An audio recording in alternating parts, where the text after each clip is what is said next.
After an eventful night, with a howling wind and a heavy downpour, the morning welcomed us with a slightly lighter wind and somewhat lighter rain. The local wildlife didn't seem to mind. I guess they're used to this weather.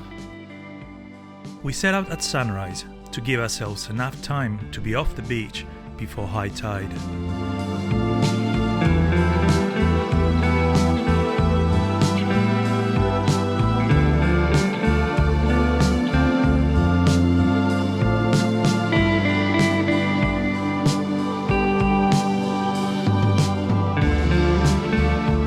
The beach wasn't very wide, and the swell was quite high. Surprisingly, we were able to find a nice balance between soft and soggy sand, and it felt firm underfoot. Well, most of the time. The rain eventually stopped, for a while anyway, and we got some sunshine. Yay!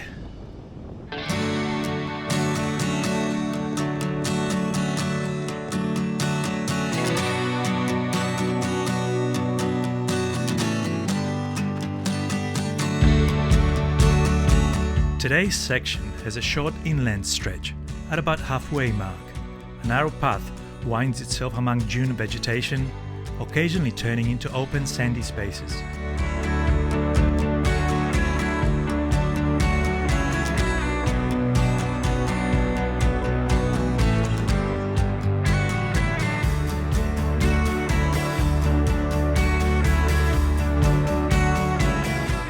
After a few kilometers, it takes us back to the beach.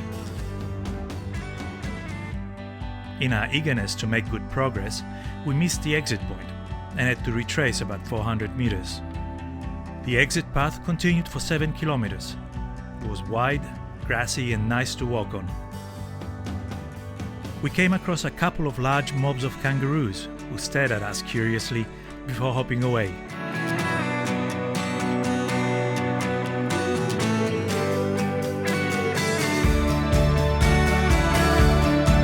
Finally, we got a view of Lake Mombeong on our left. The path took us along the lake before finally reaching the campsite.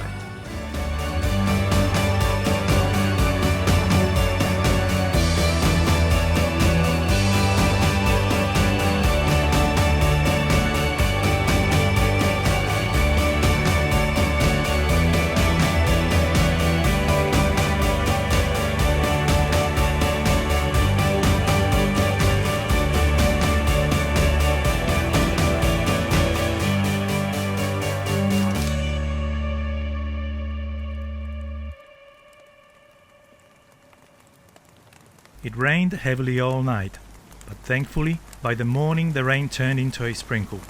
Today's section is just under 18 kilometers, and it's all sand. We decided on a slow but steady pace. This guy's got the right idea.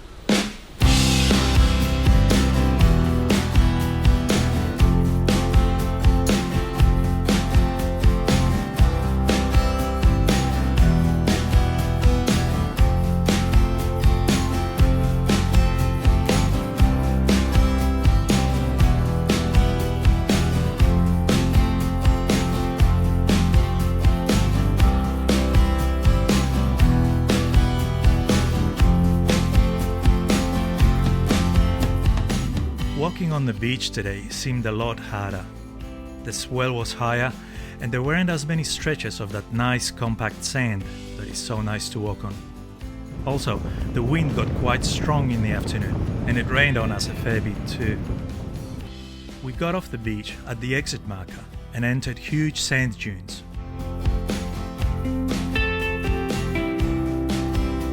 The path was reasonably well marked and took us by a dune buggy track. Surprisingly, The sand dunes had a hard surface that made walking much easier.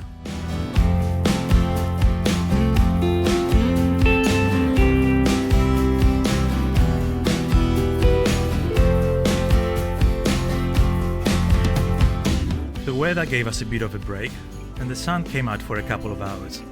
Just enough for us to set up camp and have our dinner without getting wet.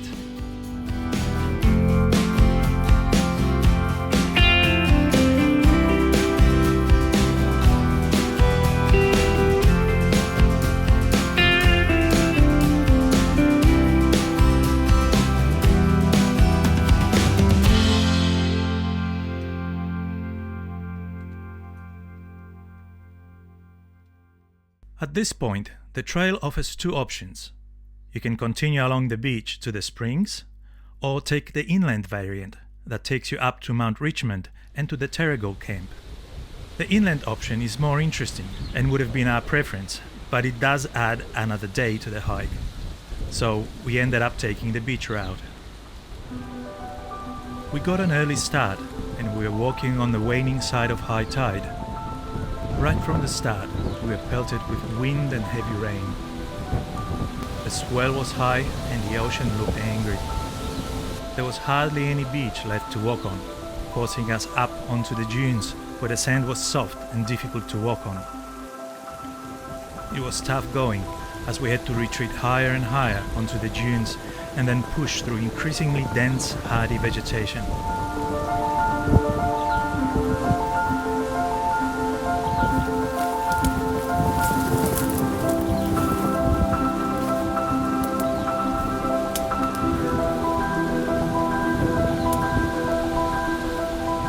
After passing one treacherous stretch, we would return to the beach, only to be forced up again when the waves claimed what was left of the beach.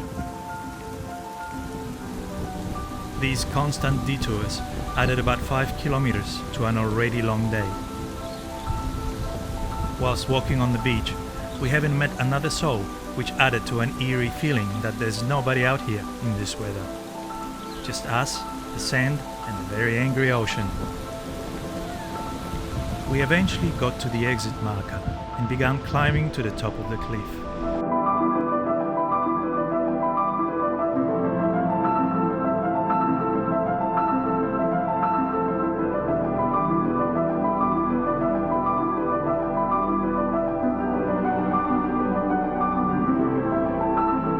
By the time we got to the camp, we walked over 26.5 kilometers.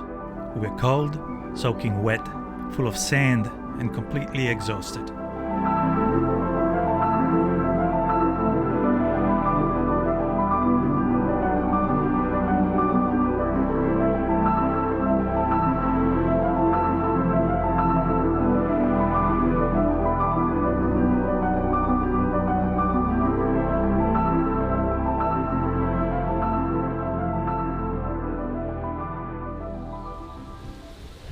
Well, the weather has not improved. We ended up packing in the rain and walking in the rain till about midday. The first section took us over rocky cliff tops, past the petrified forest and a couple of Australian seal colonies.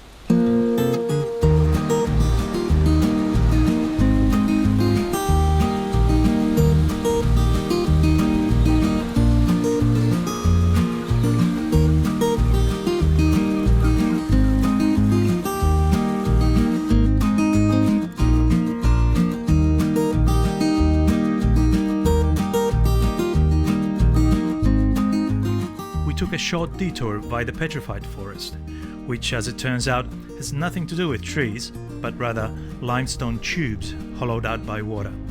Amazing.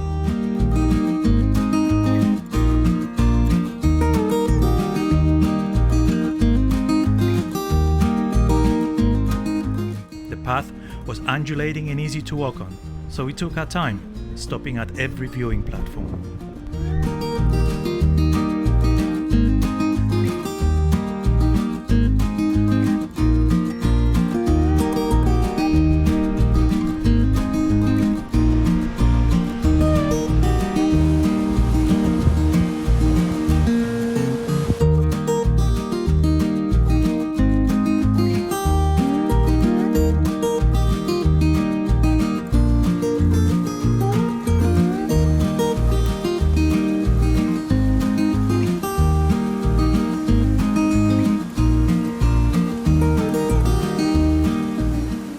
midday, we passed through a little village called Bridgewater, where we stopped for lunch.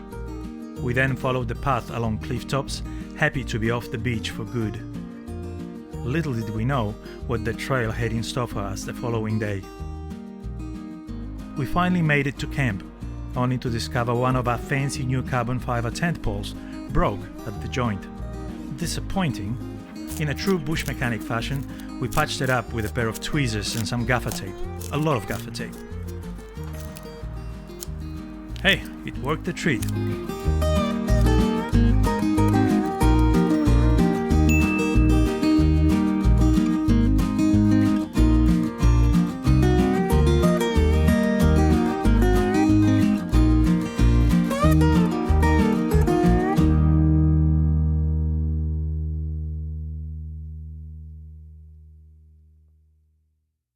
Taking advantage of one bar of mobile reception we had at camp, we booked a night at the Cape Nelson Lighthouse. We figured it would be great to dry our clothes and sleep in a warm bed on our last night on the trail. It was supposed to be an easy day, but I guess you can never know what awaits you on the trail.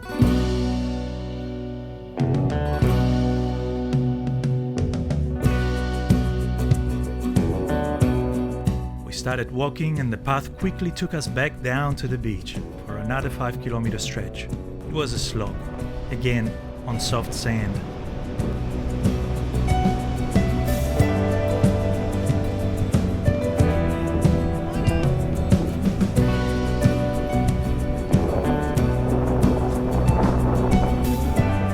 When we reached the exit marker, the dune was totally washed out, leaving a 4-meter vertical wall of sand. We managed to find a small channel through which we were slowly able to climb up and make our way towards the trailhead. It felt very sketchy. We were both spent and covered in sand, but eventually the rhythm of walking took over again and we were in the zone, focusing now on the hot shower and the warm bed that awaited us at the lighthouse.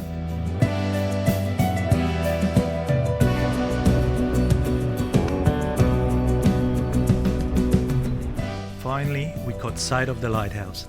Boy, was that a welcome sight, especially after the morning we had.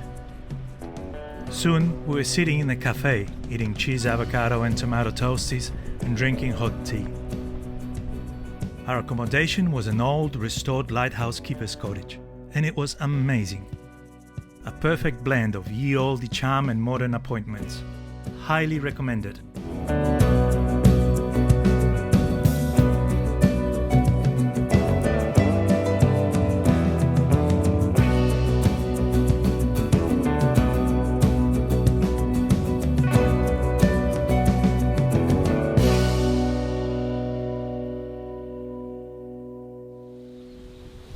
It's amazing what a difference a restful night makes. We were refreshed, dry, and ready for the final day.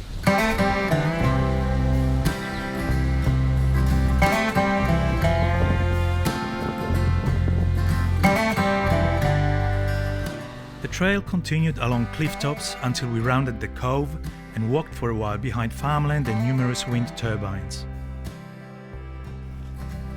After a few ups and downs, we descended down to the Enchanted Forest, which is a kilometer or so long stretch full of strangely misshapen trees overgrown with vines. It's very pretty.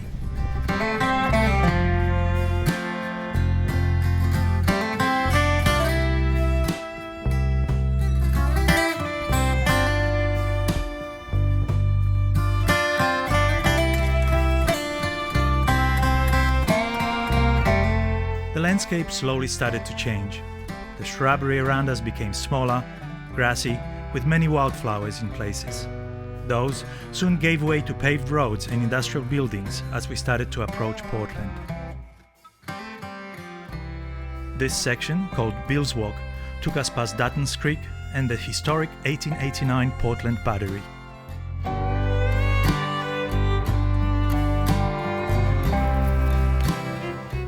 We soon started seeing golf courses, businesses, residential homes, and before we knew it, the Visitors Information Center came to view. And finally, we were back where we started, 250 kilometers and 12 days ago. The Great Southwest Walk was done and dusted.